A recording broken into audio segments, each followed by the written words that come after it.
G'day guys.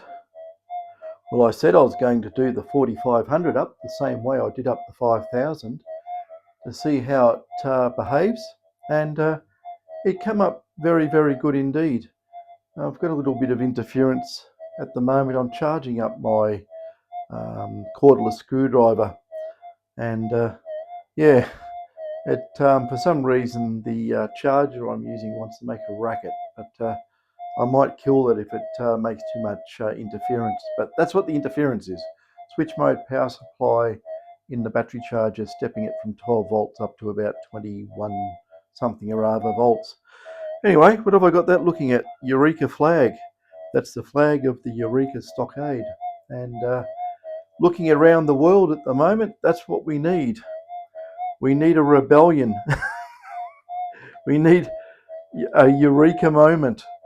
So have a look up, guys, if you're overseas, have a look up the history of the Eureka stockade in Ballarat in 1850s, when the government decided to attack the miners because they didn't like the fees paid for their mining rights. Anyway, long story, go read up on it. Anyway, very interesting. Anyway, down the bench there, I have a 4500. Now this belongs to Jason, because I know he watches these videos, so I'll tell him it's his detector. And as you can see, this one's got variable gain on it. I've done all the same stuff I've done to the 5000, but for one slight difference this time, and I don't really need to do this, but I thought I would just for the fun of it. If I go around the coil I'm using, it's an elliptical double D. So I'm going to use an elliptical double D because on the last test I did with the 5000, I compared it against the Gold Monster. And the Gold Monster uses, or this particular one here has an elliptical coil, very much the same as this, as in the windings, not in the complete construction because it's very different. It is basically the same configuration with a transmit winding overlapping the receive winding. So it's on par. So anyway, I've got this 4500 and I'll tell you what modes it's on. Okay, I've got my, oh, the battery's charged, beauty, I can bloody kill it. Okay, go away. Hardly made any difference. Usually it makes a racket. Soldering iron's on, what else is on? Dear. Yeah, normally I had to turn that battery charger off because it made such a racket. I don't know if it's a little bit less or not now. I was too busy yabbering. So basically, what I've got this thing on, it's in deep. I've got it in, well, actually, I'll just use normal mode to start with. I'll flick it into normal timings. We're in tracking, and we're running cancel because, geez, listen to the racket out there. Must be school holidays. So, as a matter of interest, let's have a look at the 0.05.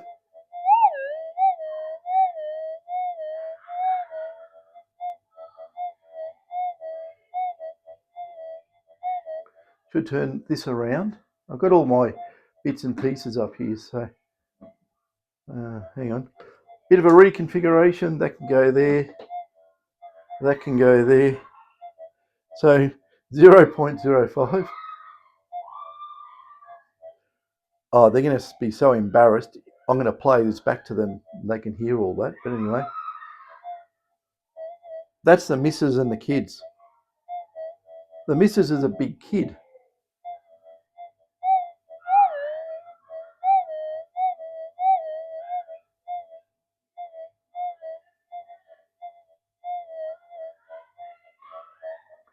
So I can hardly hear the signal over the racket.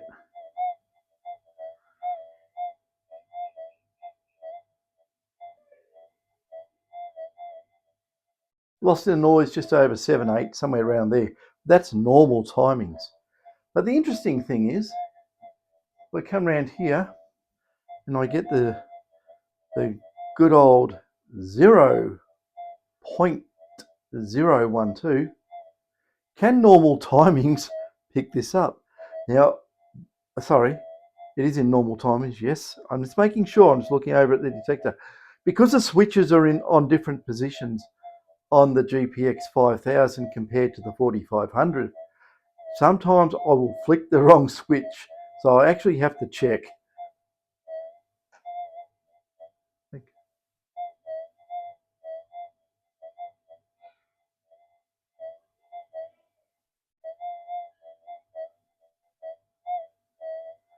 You can just hear that in normal timings. I'll just get this out of the way a little bit.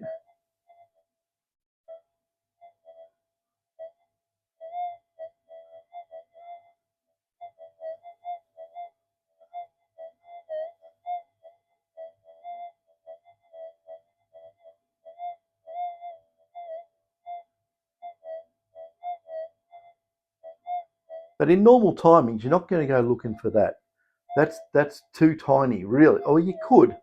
Obviously, you can look for a little bit bigger than that. But, you know, 0.05, not a problem.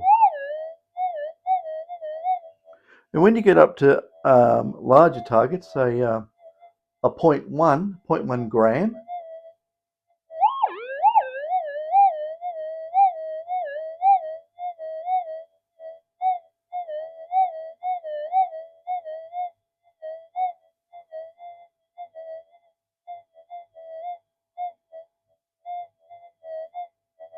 I don't know, somewhere up 13 centimeters or something like that. So let's make sure I've got this detector going the way I want it to. Yep, it is. Make sure it's normal timings. Okay, I'm going to go into enhanced mode now. Oh, I should have showed you. Hang on, we'll go back to normal for a second. I'm just going to show you how it ground balances, even at full gain. Okay, fixed and back very quickly.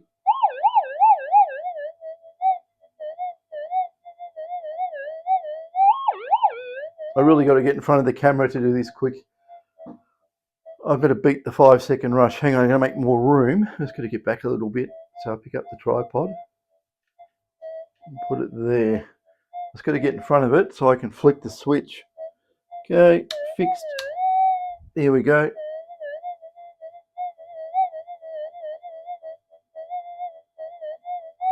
That's full gain, normal timings. And we basically got rid of the Kalgoorlie hot rock.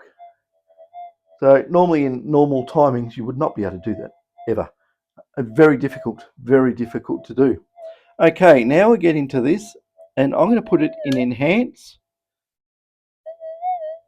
and get away from it. This is enhanced timings, 0.05.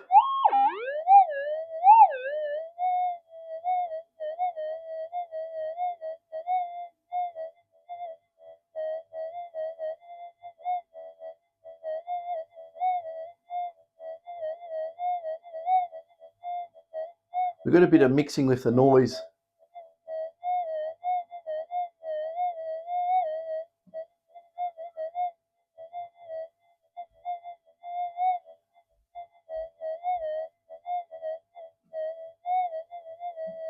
About 7 or so. So 7 in enhance, which is doing quite good actually. How about we go into what I consider as the equivalent of sensitive extra. I consider the equivalent of fine gold, and you'll see why. No, it's put it into special, and that's special. Well, special. It's sensitive extra anyway. So 0.05.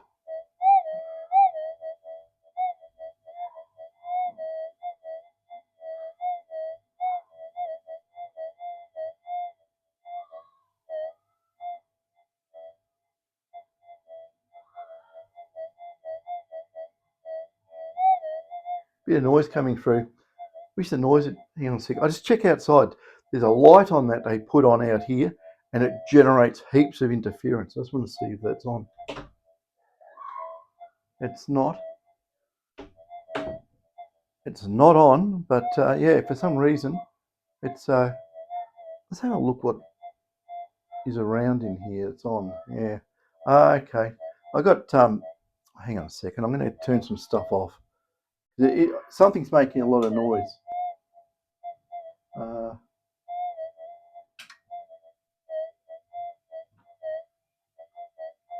And I don't want to turn off the main light, even though it's a switch mode supply, driving the light above my head. I can't really turn that off, but I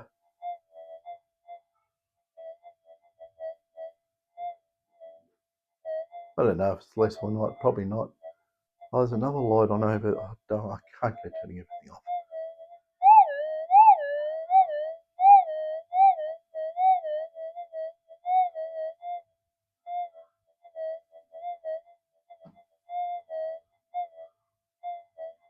About 8 or something of that nature.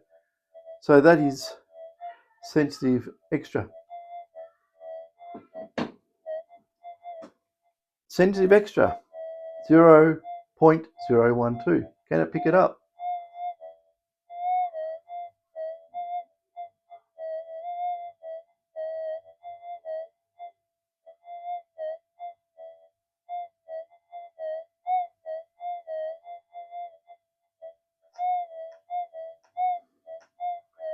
It picks it up, but it's not a super, well, it's got a 0.012. What do you expect?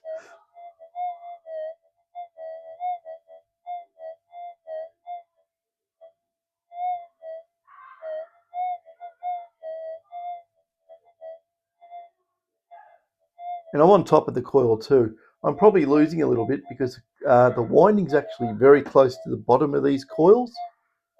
So,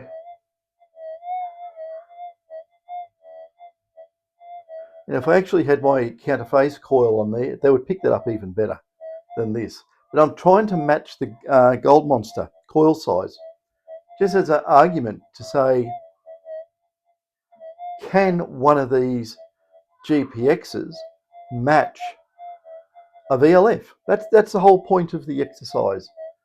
And as it matches sensitivity wise, you've got to remember, PIs go heaps deeper than a VLF through mineralised ground. Mineralised ground will absolutely kill a VLF in depth. It just will lose it in the first couple of inches, depending on the size of the target, of course. But something like that, it might be very hard pushed to pick that up in mineralised dirt.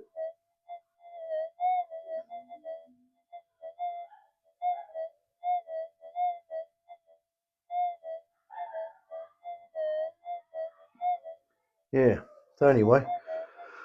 Oh, hot rock test, okay.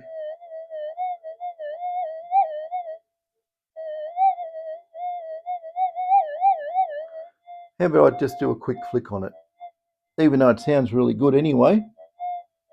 Okay, wrong switch, that's it. Fixed and back into tracking.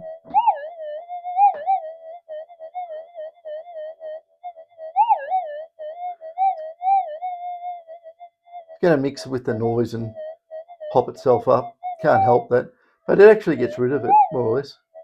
As I bang the coil,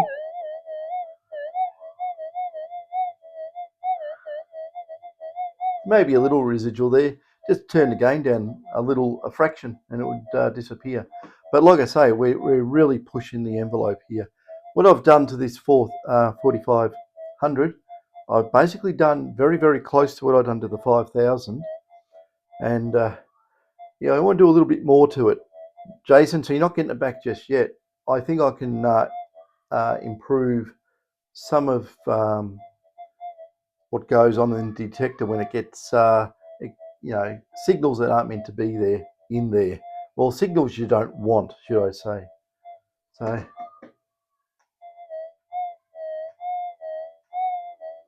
I know, Jason is a very, very small gold, how would you say, connoisseur of small gold. He gets a lot of small gold.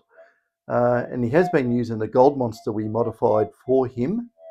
But I think where he gets a small gold, there's a lot of deeper small gold.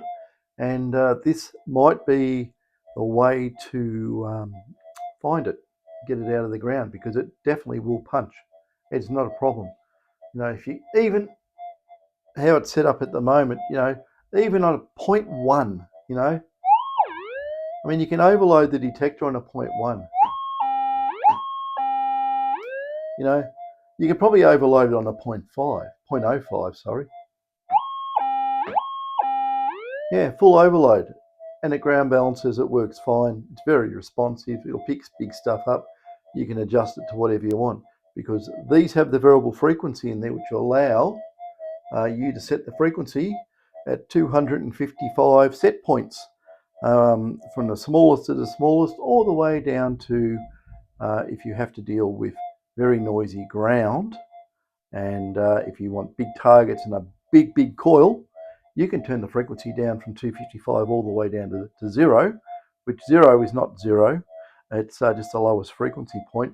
And you know, if you just want to do general prospecting, you stick it around like, I don't know, 120 to 180 or something like that, and you can just adjust that, leaning towards smaller gold or bigger gold deep.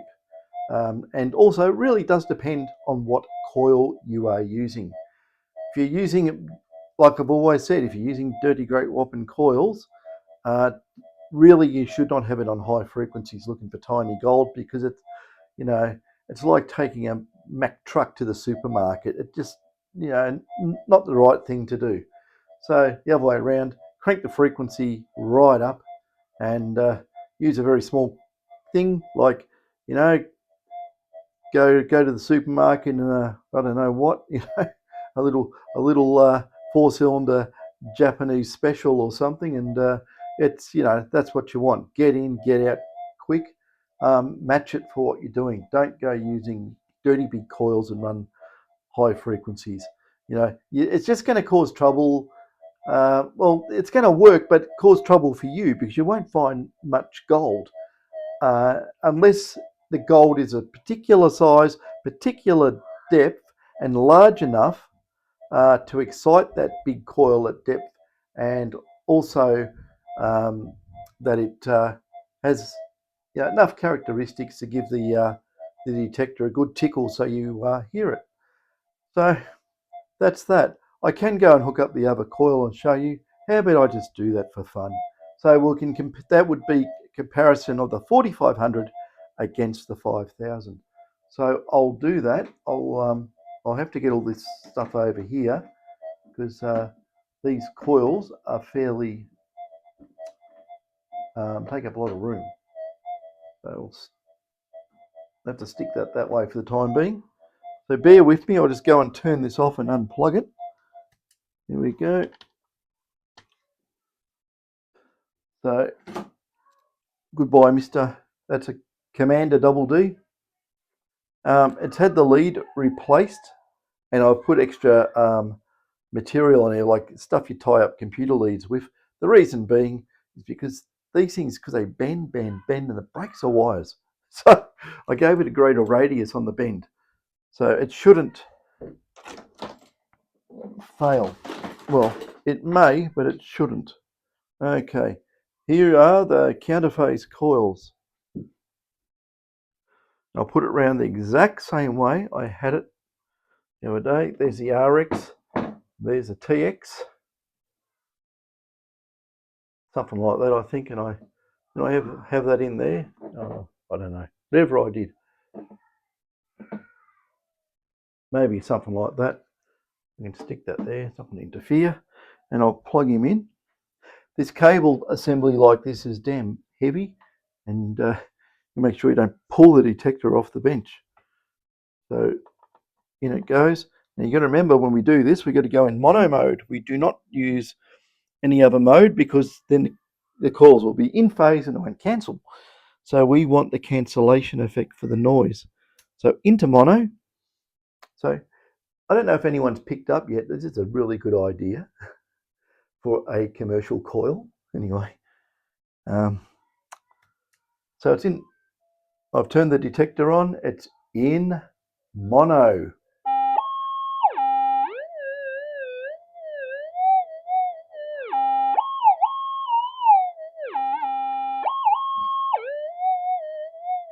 Haven't got the plug in properly, I don't think.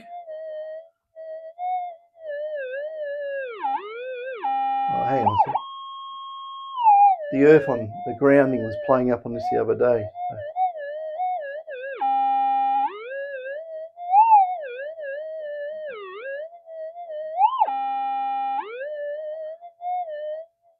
I think I've got it right.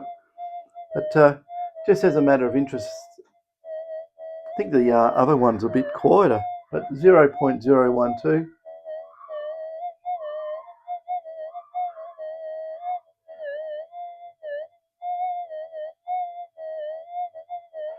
It picks that up easy as. I wish I was out in the field doing this because it would be so much quieter. It's just a bit bonkers. So anyway, that's in Sensitive Extra. Let's put it into,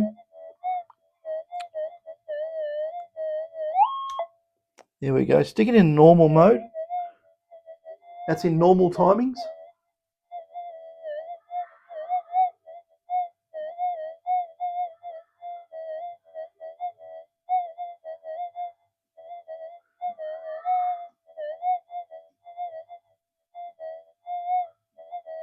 I think it's a bit too much noise coming through. Hang on, I'll just adjust the frequency. It might be a simple way to fix it. Hang on a sec. Because I flipped the detector, I went the wrong way.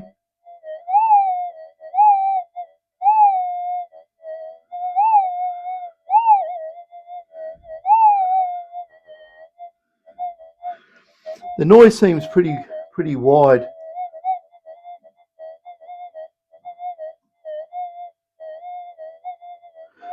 I'll just turn the gain down on the detector. Doesn't like me touching it. There we go.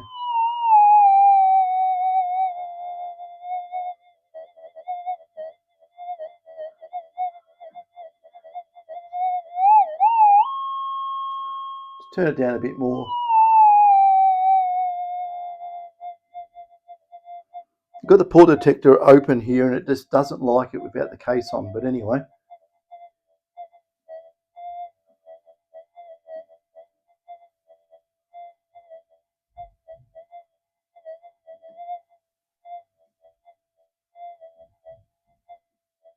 Yeah, I was not really picking up with the noise in the background there on normal timings. Try enhance. Just try enhance, see what it does.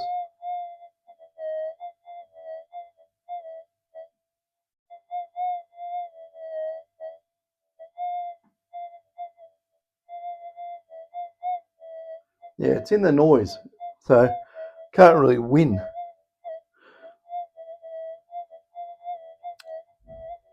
I mean, I can turn the gain right down. Well, that's about half. Now it's nice and quiet, but you know, we're not going to pick up much on a half gain. Well, we can pick up larger targets. We're not going to pick this up. Not at all.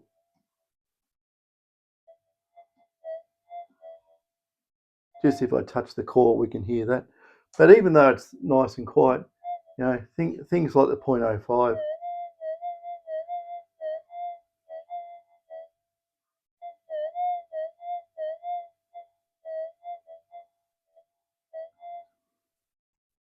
So yeah, whatever the noise is today, I just don't know.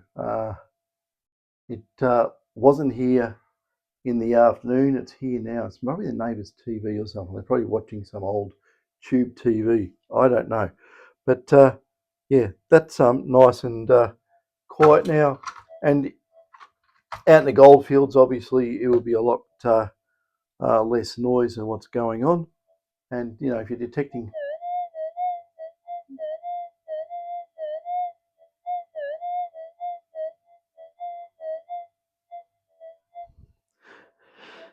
And if we go into special extra,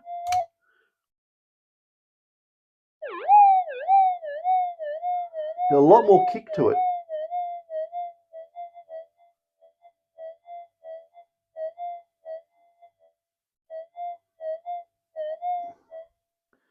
And obviously on lower gain too, as you crank the gain down, you're going to introduce a lot less signals from hot rocks as well. So you just adjust it, the front end gain on these, what we do, you would just adjust it, listen to the ground balance it, and if the ground is squawking and carrying on, just reduce it a bit.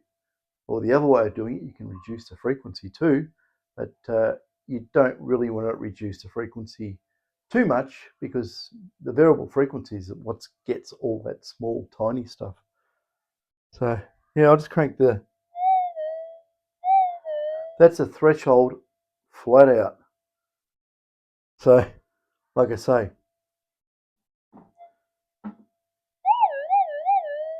I'll just put it into tracking, fixed tracking.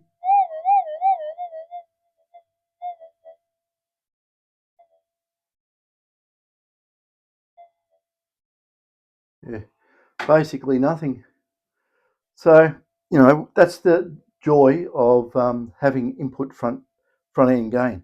Actually, on this detector, I'm not joking, I didn't even reset it to factory defaults. I have no idea what the settings are. Because I just got stuck into it. I should have checked. Hang on a second here. Yeah, I'll just put in the factory default.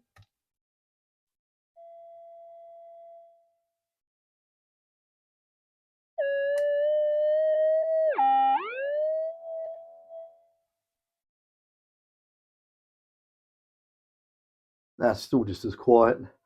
So actually, I think the gain might have been down. It's a little bit more punchy now in the factory default settings. I don't know. I didn't look, so now I've wiped and I've got no idea how it was. But this goes to show that the 4500 anyway can pick up very, very, very tiny gold as long as you use the right coil to do it. And yeah, that little elliptical double D works a treat, absolute treat. And that's on par with the Gold Monster.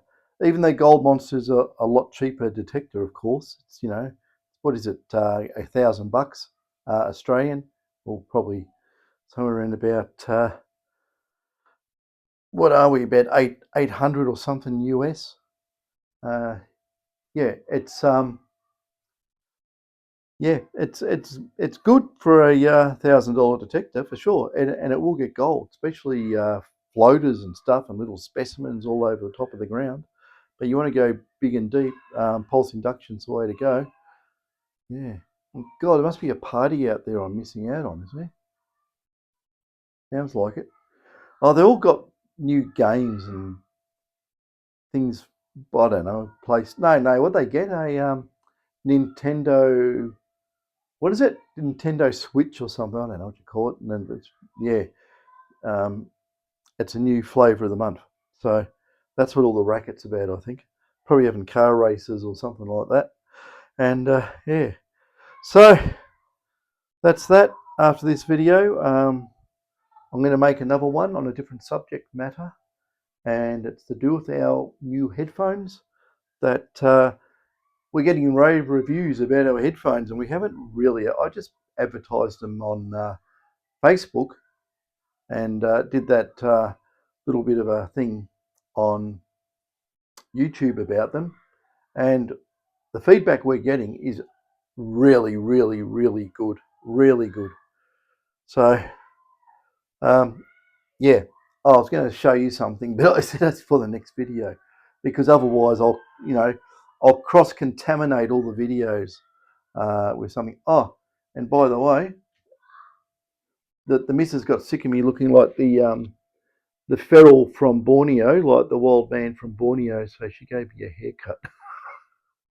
Yeah, she kept calling me Einstein, and it was really, you know, giving me the irrits. Yeah. So yeah, we got the Shaun the Sheep treatment. So there you go. Very good. And I'm also sticking to my keto diet as well. And I'm speaking of that, you've probably seen the video. I made some keto flatbread and stuff. It was, which I said was really good if you go prospecting. No carbs, won't make you feel tired. I actually just before I made up some another batch of different type of bread, which is fully keto. There's basically no carbs. I think it's 1 carb per 100 grams, if. And I just cooked it up. It was really easy to cook up, and I made it like cupcakes, and well, a bit bigger, one of those miniature, something you get a custard tart or a little apple pie in, that sort of size. And I made these things up, and I actually got them to rise like normal bread. And yeah, you cut them in half, put butter on them, absolutely beautiful. So there's another keto recipe for. I should have damn filmed it, shouldn't I? Ah, too much happens. Too much happens. So there's a lot of things happening, by the way. I don't know if you can notice little circuit boards I got on the bench hanging off there. That's another thing that's going to go to market soon after it's all boxed up. This is going to be an absolute doozy. I'm not going to let the cat out of the bag just yet because I want to do a proper launch on it. And it's guys will love it. Women will love it. Everyone will love it. If you're, I'm not going to say.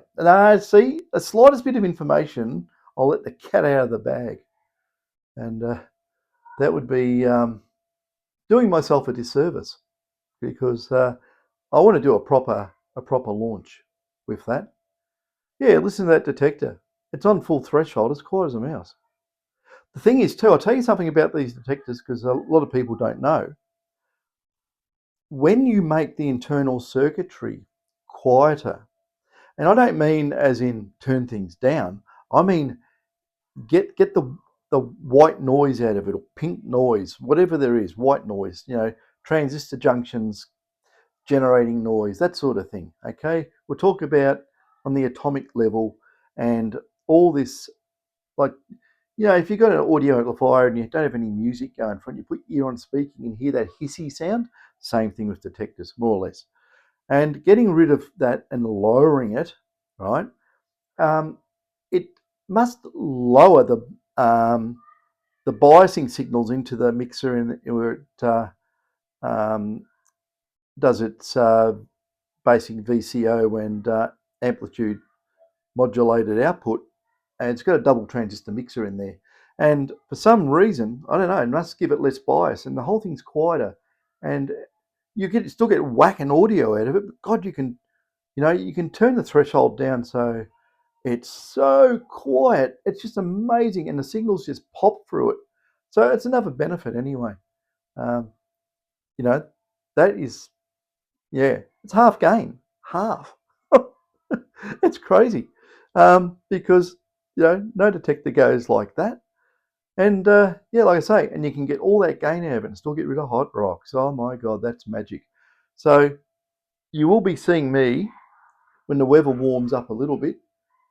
You will see me out in the goldfields for sure, running around with either one of my own 45s or 5000, one or the other, and we'll see how we go. Speaking about all these detectors, you got to remember, I make these so they'll work on the oldest coils, right? I haven't got brand new whizzy doo doo coils of any nature whatsoever. I have. They're in the cupboard, but that's another story. And they're usually bigger, so for big gold, and they're all nugget finders. So I'll let you know that. And basically, all these upgrades will work really well on old coils. I'm just using old commanders. I've even used an old GP series coils, monos, which I only use to look at signal levels and things. I don't actually turn it on; it screams like crazy in here.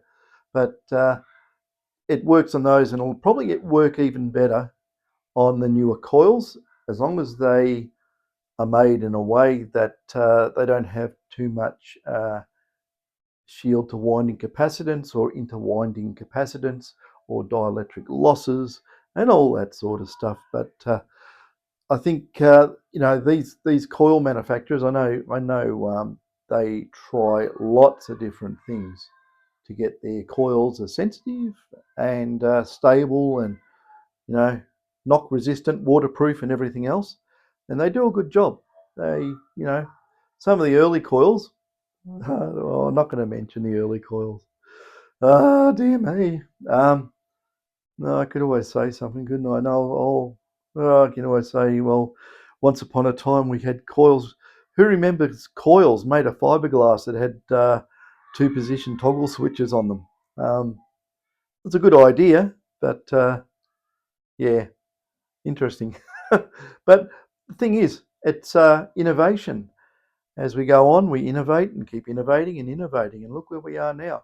You should, not going to say, but many years ago, could you imagine? I'd say in general, many years ago, the coils that we had are like the one. What about the 18-inch that came out with the Minelab?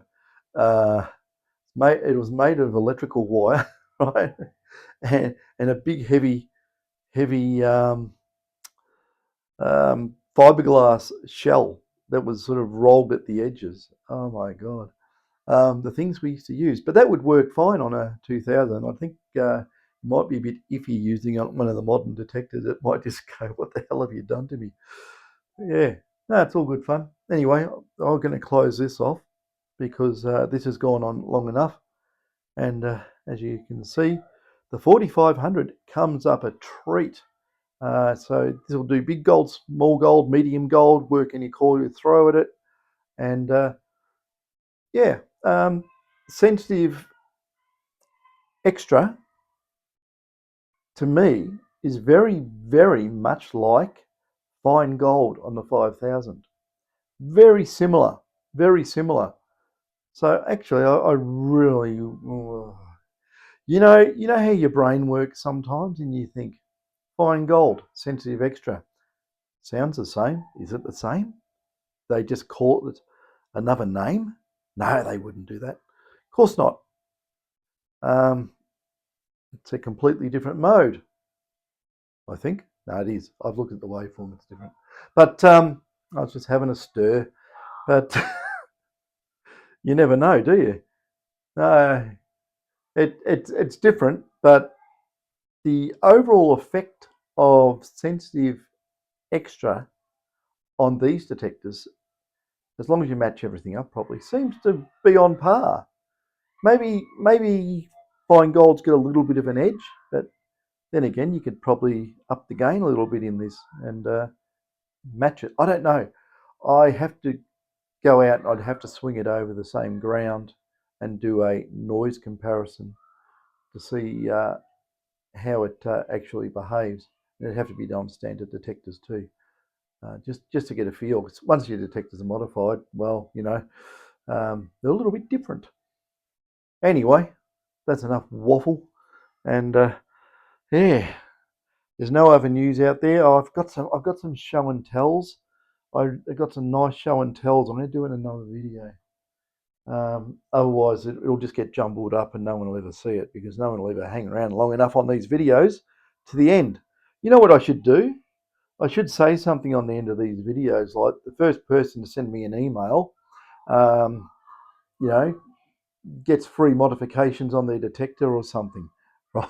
See if anyone ever does, right? I don't know. I'm known for doing things like that, so it could be possible. I gave away, about $500 worth of opals the other month, so you never know. I might do it again too.